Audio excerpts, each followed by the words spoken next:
Hola oyentes y lectores, esto es Medianoche en Maine, capítulo 7, el podcast que dedicamos a Stephen King en Martes Ataca. Mi nombre es Lucía y, como siempre, me acompaña Andrés. Hola Lucía, bienvenidos a todos a este nuevo episodio de una novela que considero que es como una especie de quiebre en lo que es la vida personal de Stephen King. Sí, y también en su bibliografía. De hecho, en el prólogo yo había mencionado un poco arbitrariamente que consideraba que existían dos etapas en la bibliografía de King. La primera abarcaba hasta los años 80 y la segunda comenzaba a principios de los años 90. Esto lo había dicho de manera totalmente infundada, pero investigando un poco para este podcast nos dimos cuenta que en 1989 fue el año en que Stephen King entró a rehabilitación por drogas y alcohol. Así que es lógico que se divida de esta manera su bibliografía, porque realmente hay un cambio en su manera de escribir y también en su manera de conectar con sus ideas.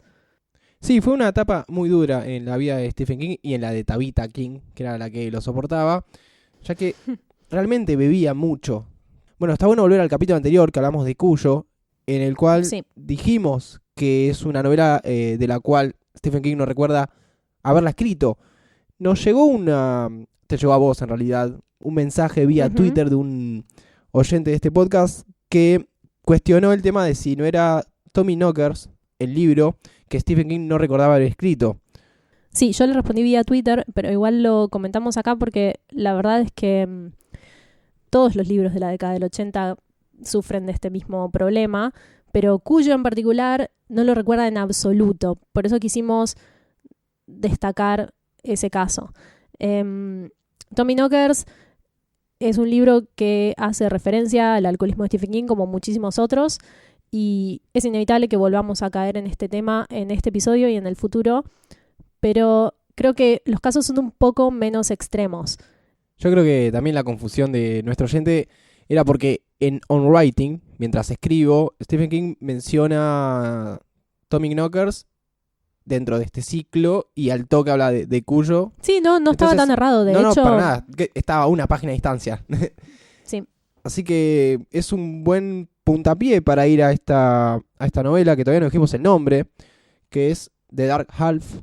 Así es, la mitad siniestra. O la mitad oscura. La mitad oscura es la traducción literal de Dark Half. Sí. A mí particularmente la palabra siniestra me parece más acertada, porque creo que lo oscuro no es necesariamente negativo. Oscuro puede ser indistinguible a la vista. Claro, pero es como cuando dicen en el fondo es bueno. No lo ves, pero es bueno. Acá estás declarando que es siniestro directamente. Claro, sí, es una elección más comprometida con la trama del libro. Claro. Y con lo que se está contando también sobre este personaje principal, que en sí alberga más de una dimensión. Sí, y el puntapié, como te decía, es porque en el año en que empieza a escribir Stephen King The Dark Half, es el año en el que empieza su limpieza, su purificación. Sí, es un libro que funciona a muchos niveles. Uno es de esta manera que describís, un libro que está purgando un montón de cuestiones sobre la vida personal de King y sobre todo sobre su relación con la escritura y con la búsqueda de ideas. Ajá. The Dark Half es metaficción pura y aquí vale aclarar la diferencia entre metaficción y autorreferencialidad, porque creo que en todos los libros que hemos discutido hasta ahora hay cierto grado de autorreferencialidad por parte de Stephen King como autor. Es un elemento muy común en los escritores. Sí, en los autores en general, de cualquier tipo de obra. Pero la metaficción es un tipo de autorreferencialidad que, vale la redundancia, hace referencia y evidencia las mecánicas del arte. Ajá. Esto va a quedar mucho más claro cuando contemos la historia y el contexto en que fue escrita, además de los motivos que la llevaron a existir, pero un ejemplo muy claro antes de empezar es Adaptation, la película de Spike Jonze. Bueno, en ese caso, Charlie Kaufman es el escritor que también escribió Being John Malkovich, grandes películas las dos. Él tenía que hacer la adaptación cinematográfica del libro El ladrón de orquídeas y no podía. Entonces lo que hace es escribir un guión que eventualmente se irá Adaptation, y ese guión narra la historia de un escritor que se llama exactamente igual que él y que está tratando de adaptar El ladrón de orquídeas. Entonces, eventualmente, este guión, que se llama Adaptation, es su adaptación de El ladrón de orquídeas. Esto es metaficción total. Charlie Kaufman es famoso por este tipo de mecánicas. Synecdoche New York, que es la película dirigida por él, también tiene mucho de esto, inclusive más complejo y más adentro. Pero en el caso de Dark Half es bastante simple percibirlo y nos da también mucho material para analizarlo. Y antes de adentrarnos en la novela, estamos teniendo un montón de cosas y no estamos yendo al punto. Estamos haciendo la intro a este gran libro, ya podemos decir que es un gran libro. Mira, a mí me pareció una gran obra de Stephen King. Me sorprendió, me atrapó ir a página y no podía parar. Me he quedado hasta las 3, 4 de la mañana leyéndolo. Sí, personalmente es uno de mis preferidos también y bueno, ese es uno de los motivos por los que lo elegimos, además de la riqueza que ofrece niveles de análisis. Bueno, además del tema de la limpieza, la depuración que tuvo que hacer Stephen King del alcoholismo, lo cual fue reflejando de alguna forma en esta obra, está el tema de Richard Bachman, que vamos a mencionar por arriba y después lo ampliaremos, que es este seudónimo que él usó para publicar una serie de libros. Sí, Richard Bachman fue el seudónimo de Stephen King durante los años 80 y lo asesinó sin piedad en el año 1985, alegando que había muerto de cáncer de seudónimo. Sí. Pero bueno, después vamos a ampliar mejor cuál es el origen y el posterior conflicto que surge con Richard Bachman. Pero antes podemos contar la historia de Dark Half para que se vaya también ilustrando esta relación, porque... Sí, así nos entienden. ¿Por qué, Sí. ¿Por qué todas estas cosas estamos contando? Sí, hicimos una intro muy extensa hoy. Y esto es probable que tenga para rato. Así que bueno, vayan a servir sus vasos de vino y de cerveza o lo que tengan a mano. Dark Half es la historia de Tad Beaumont, un escritor. No es el primer ni último escritor que protagoniza una historia de King. Y ante un bloqueo creativo, a este personaje le surge la idea de empezar a escribir a través de un seudónimo llamado George Stark. El género de novelas que él escribe como George Stark es totalmente diferente al que él escribía como Tad Beaumont. Son unos thrillers muy violentos, protagonizados por un asesino serial llamado Alexis Machine, que lleva a cabo todo tipo de crímenes oscuros. A Tad Beaumont este arreglito le resulta muy, muy favorable porque además de poder volver a escribir, tiene muchísimo éxito económico. Sí. Hasta que aparece una persona que descubre su secreto. Descubre que Tad Beaumont, el escritor aburrido al que le iba bastante mal, es la misma persona que George Stark. Este tipo intenta chantajearlo para no revelar su secreto, ante lo cual Tad Beaumont y su esposa Liz deciden directamente revelar la historia, hacerla pública y de paso sacarse de encima a George Stark. Uh-huh. Esto lo hacen de una manera muy... Muy simbólica. Sí, muy teatral, en que, bueno, publican un artículo en la revista People, si no me equivoco, escenificando el entierro de George Stark con una tumba y una inscripción y qué sé yo. Hasta aquí parece que el plan de Tad Beaumont funcionó, pero George Stark no parece estar tan de acuerdo y no sabemos si simbólica o realmente sale de la tumba y empieza a cometer estos asesinatos muy a la manera de Alexis Machine. Son asesinatos terribles y todos orientados a las personas que tuvieron que ver con su muerte. A medida que se nos van narrando estas muertes y que empieza la investigación policíaca alrededor de ellas, nos vamos dando cuenta que las víctimas se van acercando más y más a Tad Beaumont. Entonces, lo que vamos a descubrir es qué es lo que realmente quiere George Stark. Entonces tenemos este gran conflicto de quién es George Stark. Uh-huh. ¿Es Tad Beaumont? ¿Es otra persona? ¿Es un fantasma? ¿Qué es? ¿Es simbólico todo lo que nos están contando? ¿Existe realmente? La verdad, empezás a leer y es ¿qué pasa acá? Porque empiezan a tirarte pistas de, la misma huella digital, pero no da el tiempo del que estuvo en un lugar o estuvo en el otro. A los que mata son conocidos. Sí, y lo curioso en The Dark Half es que no hay una respuesta final a esto. Probablemente porque King no tiene una respuesta. Y esto está directamente asociado a Richard Bachman y a la manera en que él encuentra sus ideas al momento de escribir. Richard Bachman fue para Stephen King una manera de publicar libros cuando él quisiera, porque por contrato podía publicar uno solo por año como Stephen King, y por otro lado también para comprobar si el éxito que había tenido había sido accidental o debido a talento. Porque recordemos que las primeras 3 novelas de King son Carrie, Salem Slot y The Shining. No es poca cosa, era un hit total en los 80, había una saturación de Stephen King en el mercado. Entonces, a partir del año 1977, si no me equivoco, King empezó a escribir estos libros bajo el nombre de Richard Bachman. Sí, con Rage es que arranca. Rage es el primero, entre otros The Running Man, Roadwork, Thinner, si no me equivoco también. Sí, Thinner. Bueno, inclusive es el último.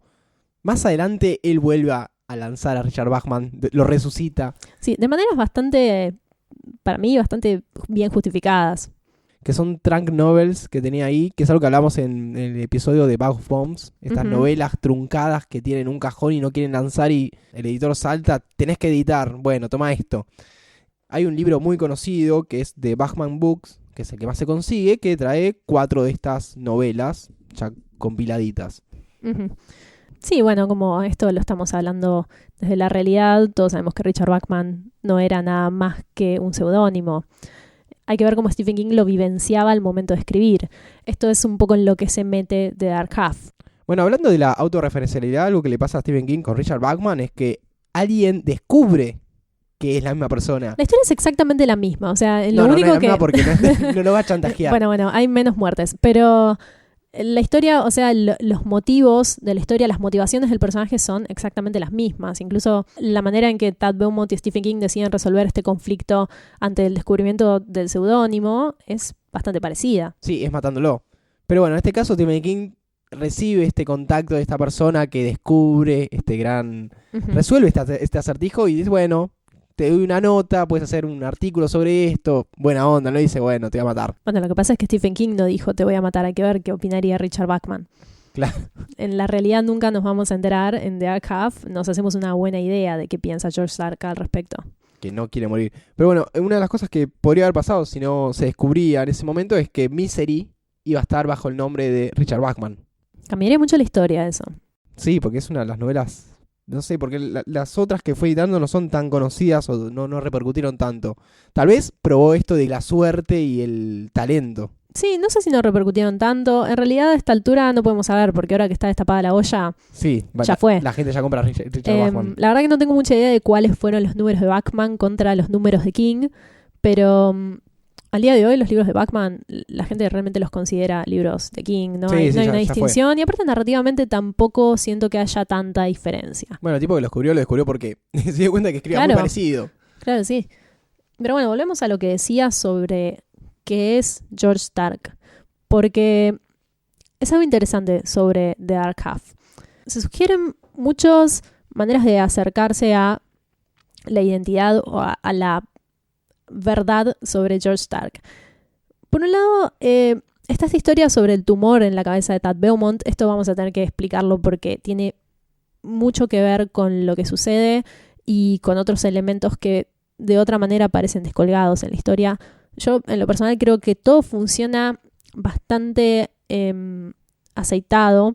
A diferencia de otros libros, no hay elementos que yo sienta que están fuera de lugar. Incluso algunos que en otro contexto serían bastante incoherentes. Sí, inclusive siendo una historia tan paranormal. Una cosa que yo te había contado es que me resultaba muy chocante que sea tan paranormal. No puede ser que haya un... Pero es paranormal porque si uno no sabe qué es exactamente George Stark, si George Stark es de carne y hueso, no es paranormal. Pero a la vez, ¿de dónde nace George Stark? ¿Cómo es que sale de una tumba que fue falsificada? Eso es así. Hay una historia al comienzo del libro, en el primer capítulo. Bueno, ya todos saben que vamos a spoilear este libro. Creo que no hace falta seguir haciendo el spoiler alert, pero por las dudas, lean The Dark Half. Se nos cuenta esta historia de Tad Beaumont cuando era un niño y por la época que él empieza a escribir, empieza a desarrollar un tumor. Cuando se lo operan... Cerebral. Un tumor cerebral. Cuando se lo operan, resulta que adentro de su cerebro, esto es una kingueada total, había un ojo, dientes, uñas, había partes ya desarrolladas de otro ser humano. Estas partes se las extirpan y Tad Beaumont puede continuar con su vida.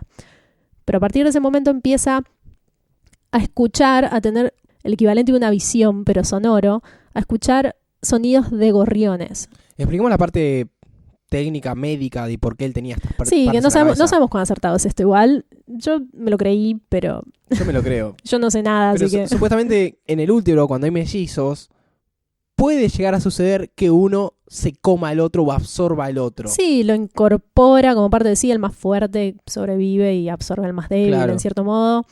Esta es la explicación que se da a esas partes del cuerpo que hay en el cerebro de Tad Beaumont. Había dos fetos, dos Sí, cosos, dos y fetos. uno absorbió a otro. ¿Cuál es el que vivió? Tad Beaumont. Hay una explicación un tanto científica, creo, de esto, porque los siameses es una forma de esto. Yo digo esto porque tengo menos medicina Sí, encima. yo tengo muy poca medicina como para adentrarnos en esta explicación. De todos modos, nunca estoy segura de cuán reales son las explicaciones científicas en los libros de Stephen King. No sé si te acordás cuando hablamos de Firestarter y todo era muy vago e impreciso. No, es una droga. Ok. Eso. Esto me recuerda mucho a la película Freaks de los 30. De Todd Browning. Sí, que son seres totalmente deformes con deformidades muy particulares. Entonces, puede ser. Sí, puede ser.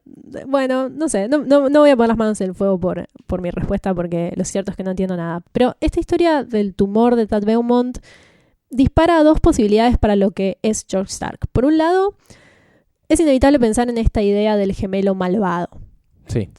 Para mí, en este caso, no sé si funciona, pero muchas veces se sugiere que tal vez es un hermano que volvió de alguna manera. Y que son dos personalidades opuestas. Por otro lado, está la posibilidad de que sea un fantasma de ese feto absorbido. Estas dos posibilidades van un poco de la mano, son prácticamente lo mismo. Que sea un fantasma que volvió para vengarse. Pero si es un fantasma, ¿por qué todo el mundo lo ve? ¿Por qué tiene la necesidad de ir a una tienda a comprar lápices? Bueno, sí, es lo que me pasaba. En un momento en Dark Half, avanzada la novela, donde uno sigue pensando, bueno, puede ser que es una alucinación y que no lo ve nadie y que es Tad que va y puede viajar, etcétera. Hay todo un capítulo que es sobre George Stark, en el cual él habla y él cuenta, tuve que hacer esto, tuve que hacer lo otro, Sí, estoy sí. viviendo en tal lugar, me pasa esto, me pasa lo Sí, otro. y más adelante en el libro, creo que acá es cuando realmente empieza a volverse turbio qué es y qué no. Él empieza a pudrirse como un cadáver. Él se empieza a descomponer y a deshacerse, y esto es químico y es físico y huele. La gente lo ve y lo percibe. Entonces, no se desvanece como un fantasma, se pudre como un cadáver. Entonces, estas dos posibilidades están bastante descartadas. Y la tercera que se me ocurre sería que es un alter ego de Tad Beaumont. Pero un alter ego, o lo que funcionaría tal vez como una manera más esquizofrénica, en que una persona tenga dos personalidades. Tampoco voy a ampliar mucho sobre esto porque no sé si estoy en lo correcto, pero implicaría que Tad Beaumont haga lo que hace George Stark y tal vez no lo recuerde o... Sí, pero por eso digo, en un momento no dan las distancias. Claro, son dos personas separadas, o sea, los dos están en la misma habitación y las personas ven dos seres, no ven uno. Claro. Por lo menos no todo el tiempo. Es buen momento para incluir un gran personaje. No sé si secundario, está ahí entre los primarios, que es Alan Pangborn, que es un sheriff, es el que está atrás de esta investigación, que en realidad cuando sucede el primer asesinato lo va a arrestar. Tiene todas las pruebas, le dan todos los números. Tiene las huellas digitales. Claro, Ya fue. ya estás, sos vos. Eso para mí hace un poco de ruido en la novela porque en un momento lo arrestan, confía mucho en lo que le va diciendo Tad Beaumont. Tenés las huellas digitales del chabón, arrestalo, es él. Pero bueno, este señor Alan Pangborn se empieza a involucrar mucho con la historia y empieza a entender lo que está pasando. Medio que yo entiendo que Alan Pangborn es nosotros, los lectores. Sí, te iba a decir eso. Para mí es un personaje que funciona de esa manera. Porque es bastante crédulo, no va. Es el más cuerdo también. Es el más claro. Porque inclusive la mujer, Liz, la mujer de Tad Beaumont, Uh-huh. le cree y dice, bueno, puede ser posible esto. Claro. Otra de las posibilidades que se van barajando a lo largo de la historia es que Tad tenga un ayudante. Sí, un cómplice. Sí, un cómplice que está cometiendo todos esta serie de asesinatos que están relacionados con... O un imitador también. En algún momento se plantea que tal también. vez es una persona Un fanática de George sí. Stark. Muy Messier y todo. Sí, en la película hay una... La La película. de Romero. No dijimos una palabra de la película, ni siquiera hablamos de cómo están casteadas los personajes. Ya vamos a llegar a eso, hay mucho por hablar. Pero no, en la película... ¿Puedo ya decir que la película es de George Romero? Sí, ahí si quieren hacemos un link y van a escuchar el capítulo 4 de MH Main, el de Pet Sematary, donde hablamos bastante de George Romero. Sí. Así que este capítulo no vamos a hacer lo mismo. Y la verdad es que hablamos de él porque queríamos, porque en realidad la película que corresponde a Pet Sematary no está dirigida por Romero. No, pero bueno, hablamos del tema de los zombies, etcétera. Esta es una película no tan Romero, no es que... Bueno, la historia no es de él por empezar. El guión sí, pero la historia original no. Si no, no estaría en este podcast. Es importante que lo haya adaptado Romero y, bueno... no me aguanto, perdón, lo dejo para más adelante. Está bueno que hayas mencionado a Alan Pangborn porque hay una cita que tenía separada de algo que él piensa con respecto a esta dudosa naturaleza de George Stark. Y es, cito, en él hay 2 hombres, siempre ha habido 2 hombres. Eso es lo que debe pasar en un hombre o mujer que se gana la vida creando fantasía. El que existe en el mundo normal y el que crea mundos. Son 2, por lo menos 2 siempre. Sí, hay una frase o una juego de palabras que se repite que es ficción dentro de ficción.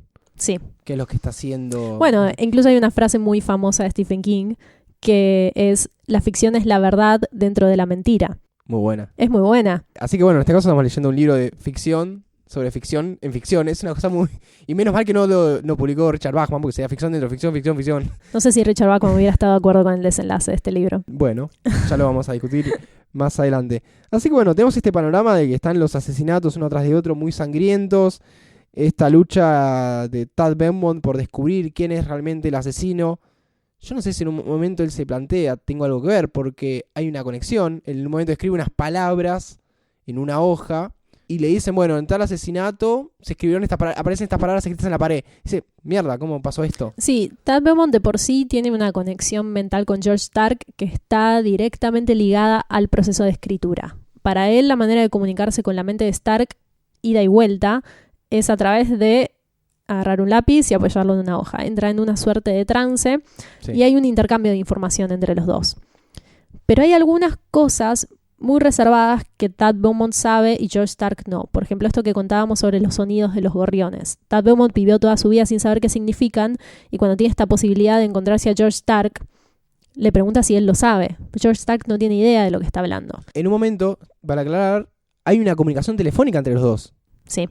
Pero cuando se investiga esta comunicación telefónica, analizan las voces, esto y lo otro, y hay toda una explicación muy técnica sobre hay mucho desarrollo de lo policía con este libro. A mí me gustó. Está bueno, no sé si es tan necesario, pero está bien. Bueno, pero está buena la explicación porque lo que dicen es que cuando comparan los audios de las voces, a ver, me pasa a mí porque me gusta mucho el tema del sonido, no se analiza cómo habla, porque una persona que dobla puede imitar un montón de voces, sí. O un imitador, pero lo que cambia es la forma en que se ejecuta ese punto sonido. De inflexión y en qué momento. Sí. En qué momento Tad Beaumont se altera y George Stark no. Claro, y en ese caso les dan que es la misma persona. Y también Alan Pangborn empieza con la coartada de, bueno, alguien tenía un grabador y vos le conversabas. Hay mucha suposición, hay porque muchas posibilidades. A ver, Alan Pangborn está todo el tiempo buscando lo coherente, lo real. Claro. No va a decir, no, sí, es tu alter ego y es un espíritu o es un fantasma. Sí, aparte Tad Beaumont en un punto empieza a abrazar esta idea de que la persona que está cometiendo los asesinatos es George Stark. A través de no sé qué proceso mental, empieza a sacar esta conclusión y cuando se lo cuenta a Alan Pangborn, No. No. Pero bueno, todo esto no tiene una respuesta final en The Dark Half. Queda un poco en manos del lector. Y me parece que hay algo muy importante en el desenlace que orienta bastante la conclusión que podemos sacar.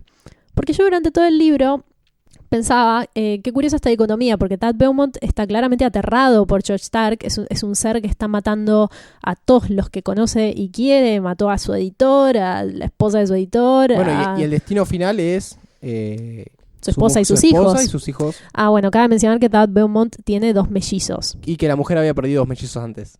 También. Porque, bueno, Stephen King siempre va a matar bebés, si quiere. Y sí, es lo que más le gusta. Y bueno, por un lado está este miedo, está este rechazo a George Stark.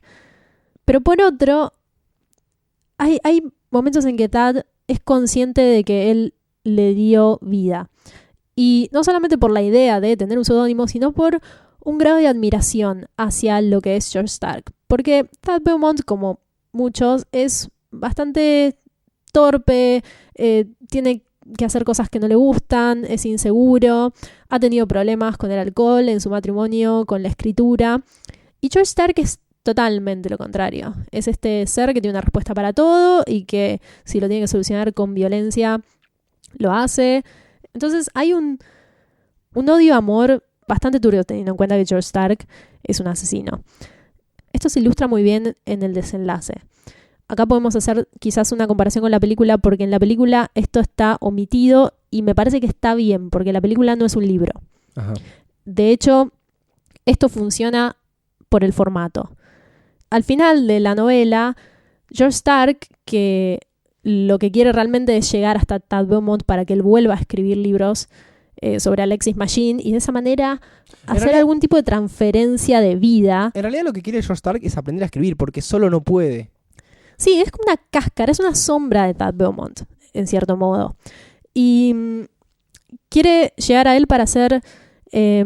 para realmente experimentar juntos esto que es el proceso de escritura. Y a través de la escritura es como, en cierto modo, le da la energía que necesita para subsistir. ¿Qué va a pasar con Tad Beaumont si George Stark obtiene esa energía? Es algo que no sabemos. Pero cuando llega este momento y George Stark tiene a todos cautivos, a Liz, a Alan Pangborn, los bebés, todo el mundo, y parece realmente que se está saliendo con la suya, sucede algo que es una conexión casi placentera entre Tad Beaumont y George Stark. Y esto no está en la mente de Tad porque su esposa lo ve. Ellos hasta este momento tuvieron una relación claramente antagónica, está muy acentuado que Tad Beaumont quiere destruir a George Stark, pero en el momento que empiezan a hablar antes de escribir, se produce una camaradería muy dudosa. Ellos se hacen chistes, hay humor y hay gusto en el estar juntos. Y mientras escriben, Tad Beaumont siente que quiere saber cómo va a avanzar esa novela, quiere saber cómo va a terminar. Yo hago una analogía con George Stark en la cual él es una especie de adicción, una especie de droga. Hay un momento en la novela en que Tad Beaumont se encierra y quiere lograr esta conexión, algo así como una especie de ouija, y a través de la escritura quiere conectarse con George Stark, y él dice que no se entere mi mujer que estoy haciendo esto. Es como que se encierra en su cuarto a tomar. Sí, eso del trance como mecánica, lo creativo, como el momento inexplicable en que surgen las historias, es algo muy propio de Stephen King. Creo que porque él tampoco ha llegado al fondo de eso, incluso en On Writing. Hay algo muy místico sobre la creatividad. Esto ya lo hablamos en Bow of Bones, que es el capítulo 5 de este podcast, en que también se ilustraba esta relación tan estrecha entre lo creativo y lo sobrenatural, entre la imaginación y lo fantasmal. Esto es lo que se presenta en la novela The Dark Half. Pero en la película no existe esta conexión entre Tad y George. Ellos son enemigos hasta el final y lo único que quiere Tad es destruirlo.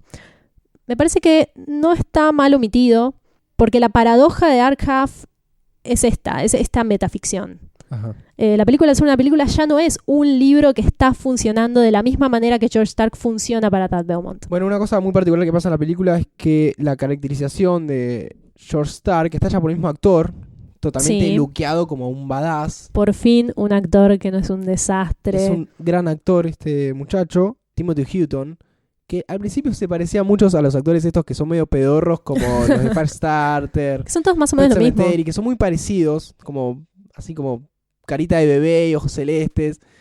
Pero inexpresivos totalmente. Es un gran personaje. Es más, yo no me había dado cuenta que era el mismo actor haciendo los dos personajes. No, yo tampoco.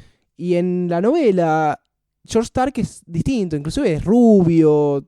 Es más corpulento. Tienen rostros distintos también, nadie lo identifica como Tad Beaumont. En cambio en la película sí.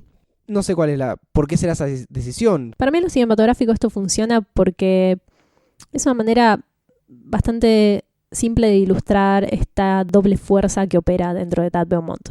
En cambio en el libro creo que entran en juego otro tipo de paradojas. Y bueno, desde ya creo que el guión adaptado por Romero está muy bien. Sí, está muy bien. Está bien armada todo lo que es la linealidad, porque no se cuenta de la misma forma en la novela, que vas dando saltos y te vas enterando de cosas. Se resumen varias cuestiones de una manera bastante acertada, porque bueno, lo único que te importa es que aparece un chabón y lo quiere chantajear porque sabe quién es George Stark. Fin. Sí, las muertes también están bien seleccionadas. También. A mí algo que me pasa con este libro, si bien me gusta mucho, es que a veces parece un poco exagerado en cuanto a que George Stark lo puede todo.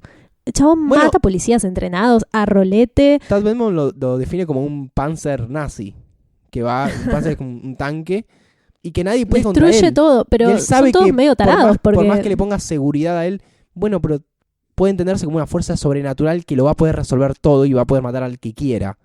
Inclusive a Tad Beaumont. Sí, y si bien al final no asesina a Tad Beaumont, lo que sucede me parece que es más oscuro. Pero quizás podemos explicar eso más adelante y pasar un poco al elemento de los gorriones, que tiene mucha preponderancia a lo largo del libro en cuanto a distinguir a Tad Beaumont de George Stark y también inclinarnos a nosotros a ponernos de su lado. Yo creo que esto al final del libro se da vuelta, pero la manera en que se resuelve este conflicto mientras ellos están escribiendo es todo obra de estos pájaros que son literalmente pájaros. Gorriones. Es una bandada de gorriones que estuvo presente el día que le extirparon de tumbar a Tad Beaumont y que él escuchó a lo largo de su vida, pero ahora se materializó. Y Tad tiene cierto poder sobre estas aves, pero ¿qué es lo que representan? Hay un personaje que se llama Rowdy de Lesseps, que trabaja con Tad Beaumont en la universidad y es a quien él recurre para que le explique cuál es el simbolismo de los gorriones y por qué están presentes en su vida desde temprana edad. La respuesta que Rowley le da es que los gorriones son la escolta de los muertos. Le dice que la tarea de los gorriones es guiar las almas perdidas para que regresen a la tierra de los vivos. Al darse cuenta de que George Stark no tiene conocimiento de esto, a pesar de que prácticamente comparten la mente, Tad se da cuenta de que es un elemento que juega a su favor. Claro. Y al final del libro lo que hace es convocar a estas aves a través de un llamador, un dispositivo. ¿Viste esos dispositivos que se hacen sonar y convocan a los pájaros? También hay para perros. Un silbato para perros, ponele. Sí, Bueno, creo que el de los perros los ahuyenta igual. No, lo puedes puedes llamar. Hoy también hay para patos. Son sonidos que están a un nivel auditivo por fuera del humano. Claro, como en otra frecuencia. Exactamente. Estas bandadas de gorriones responden al llamado final de Tad Beaumont después de haberlo seguido durante todo el libro, después de empezar a manifestarse cada vez en más cantidad y de maneras más agresivas. Y lo que hacen es literalmente atacar a George Stark, despedazarlo y llevárselo a lo que sería este mundo de los muertos, a regresarlo a donde pertenece y de donde nunca nos queda claro cómo salió. De hecho, yo considero que George Stark es una suerte de zombie porque lo mataron y vive de nuevo. No es un zombie, pero es un muerto que está vivo. No sé cómo Sí, explicarlo. es que en realidad en lo que sabemos sobre George Stark y sobre su cuerpo y su participación en el plano real es que es un cadáver, porque todo lo que se describe sobre Claro. él indica eso. Me cuesta un poco hacer las paces con esta idea de que George Stark es simplemente una manifestación del seudónimo. Creo que hay mucho más de Tad Beaumont que lo que se expresa en la película, porque al final de la novela, cuando destruyen a George Stark y prenden fuego en la casa donde él originalmente empezó a conectar con este seudónimo, donde escribió las novelas, destruyen el manuscrito, el auto de Stark, Tad Beaumont se pone a llorar. Él queda desolado. Y Alan Pangborn, que como decía Andrés muy acertadamente, es esta conexión entre nosotros y lo que está sucediendo con Tad Beaumont, lo mira y se da cuenta de que no hay vuelta atrás a partir de esto que sucedió. Y que ver a Tad Beaumont a él lo aterra porque es como ver una cueva de la cual salió un monstruo. Ajá. Y no se sabe si puede salir otro. Así que en la película Tad Beaumont es el bueno, entre comillas, pero creo que en el libro no es exactamente el bueno. Al fin y al cabo, esto es todo producto de su inseguridad y de su manera de encarar un problema. Su problema era no poder escribir y su resolución fue crear a George Stark y conectarse con este ser, con este lado de su personalidad, lo volvía real. Pero es algo que él quiso y que disfrutó hasta último momento. Creo que si esto se pudiera reducir a algo tan simple como gemelo bueno, gemelo malo, antagónico, Tad Beaumont es el gemelo malo. O sea que Tad Beaumont en la gestación le ganó al bueno. Y está toda su vida siendo bueno, no siendo lo que realmente es. Y George Stark es realmente Tad Beaumont. Es medio intrincado, pero... Es una posibilidad. Como no tenemos respuesta final, podemos considerar válida cualquiera de estas opciones. Hay una respuesta final que Stephen King nos deja en otra historia que nosotros hablamos, que es Bag of Bones. Sí, y mencionamos esto, precisamente. Sí, que en un momento el editor del escritor que está en su bloqueo le dice, bueno, tenés que editar porque, no sé, esto y otro. Y dice, Tad Beaumont se suicidó. No se murió, se suicidó. ¿Qué podemos tomar con esto? Que se suicidó porque fue mucho más tarde, fue en esa misma noche en la que se muere George Stark. Está muy bueno lo sí, que nos hace. Está bueno, aparte tengamos en cuenta que Bag of Bones es del año 1998, o sea que casi 10 años después nos enteramos cuál fue el destino de Tad Beaumont. Pero sí, creo que está bastante asociado a este final ambiguo. Esta posibilidad no la brinda la película. Otra cosa que me dan ganas de contar, ahora que estamos hablando de otras novelas y cómo se relaciona, es la historia de el sheriff, Alan Pangborn, que vuelve a aparecer en otra novela que es Needful Things. ¿Cómo era en español esta? La casa de... La tienda de los deseos malignos. Bueno, lo interesante es que Alan Pangborn, que no sé, a mí me parece que en Dark Half uno empieza a empatizar con este personaje porque sí, por bastante. este puente que te estoy diciendo que nos vincula. Tiene su propia historia dentro de Needful Things. Es un spin-off. Es un spin-off, sí. Es una película un tanto coral porque hay muchos personajes, pero este se destacó un poquito más. Es más, el protagonista es Ed Harris. Sí, manso actor. Sí, no sé en qué película lo podemos relacionar, no me sale ahora. Una historia violenta. Está también, creo que, Una mente brillante. A mí me gusta mucho este actor. Y vos no mencionaste quién era Alan Pangborn en The Dark Half. Sí, es Michael Rooker, que...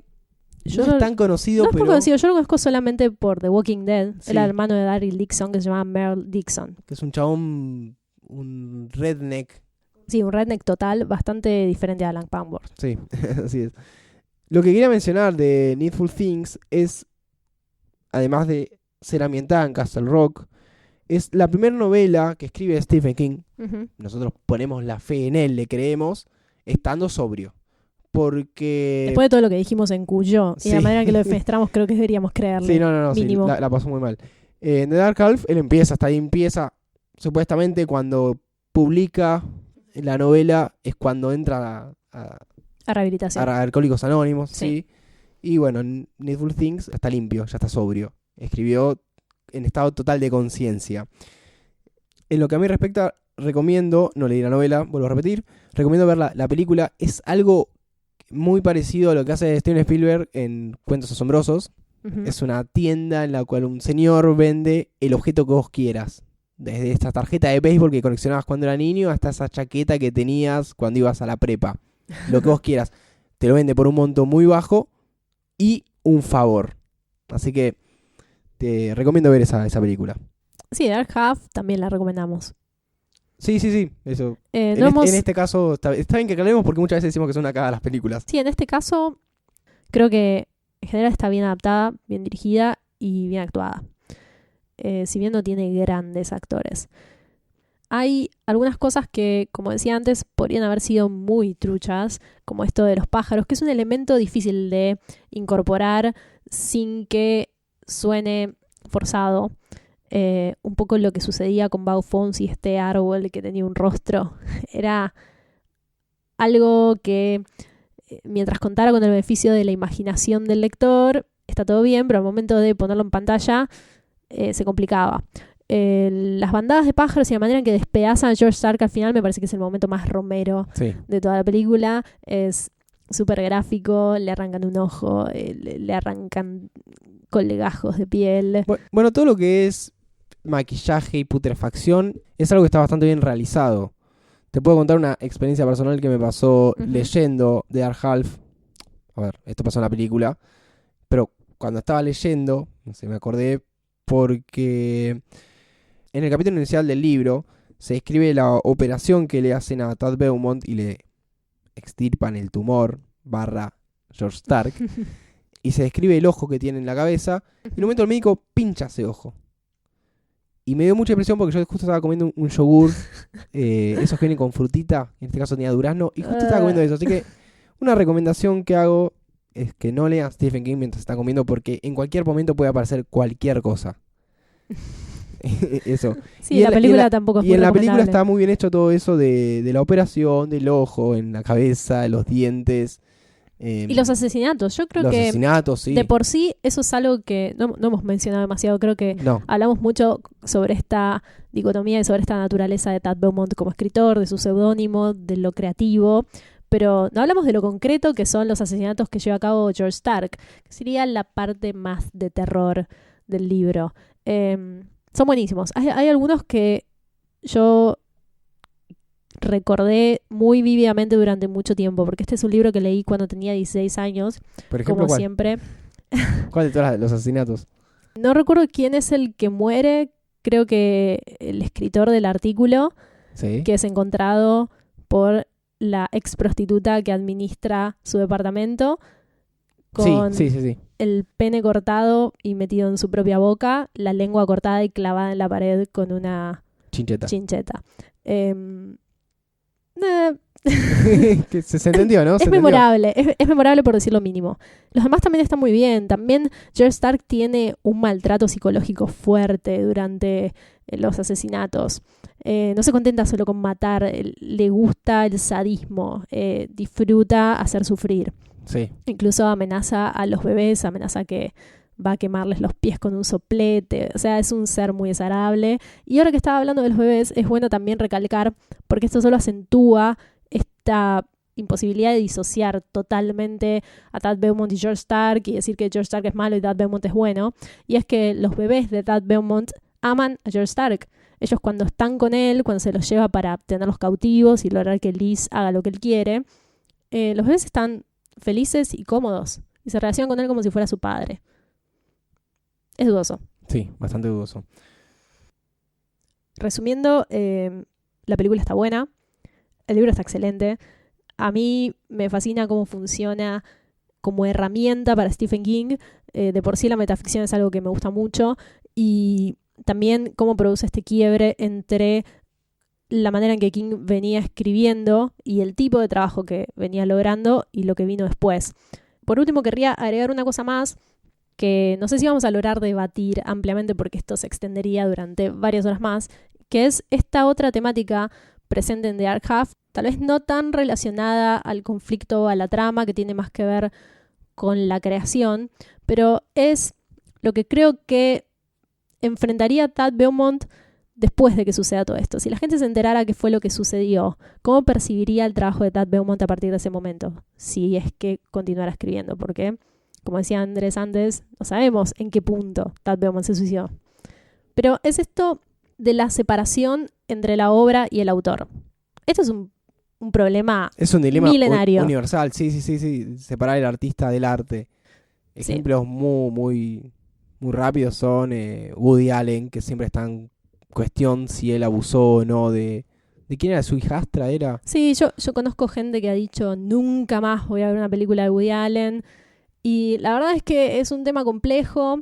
Yendo en el ejemplo más extremo, Hitler pintaba. Pero es un tema tramposo porque hay muchas cosas que nunca vamos a saber sobre los autores de obras que amamos en este momento. Entonces, bueno, está correcto que cada uno tenga su aproximación al problema. La mía es que hay un gris y es un gris difícil. A mí la primera vez que me pasó esta dicotomía, fue cuando leí de adolescente Adiós a las armas, de Hemingway, que me Sí. pareció una gran obra. Después me enteré que el tipo le gustaba cazar y cosas así, que yo estoy bastante en contra. O sea, para mí es un hijo de puta, pero hace buenas obras. Aparte, ¿qué haces con lo que ya sentiste con respecto a su obra? Porque ya está. Claro. La impresión ya está impregnada. O no sé, Almodóvar, que en una película usó toros reales o cosas así, que pasa todo el tiempo. Sí, es un largo debate, pero está bueno que Dark Half lo dispare también, porque no está explícito, pero ¿quién era realmente Tad Beaumont cuando escribía? Le dejamos esa duda ahí en el aire. Si leyeron la obra o si vieron la película, nos pueden comentar acerca de esto. Esto fue todo. Me parece Esto es todo por hoy. Esto es todo por hoy, por este nuevo capítulo de Medianoche en Main que están escuchando en martesataca.com.ar. Prepárense porque la próxima es destructiva. Mi nombre es Andy Mi nombre es Lucía. y nos reencontramos en una nueva novela de El Rey. Que tengan buenas medianoches.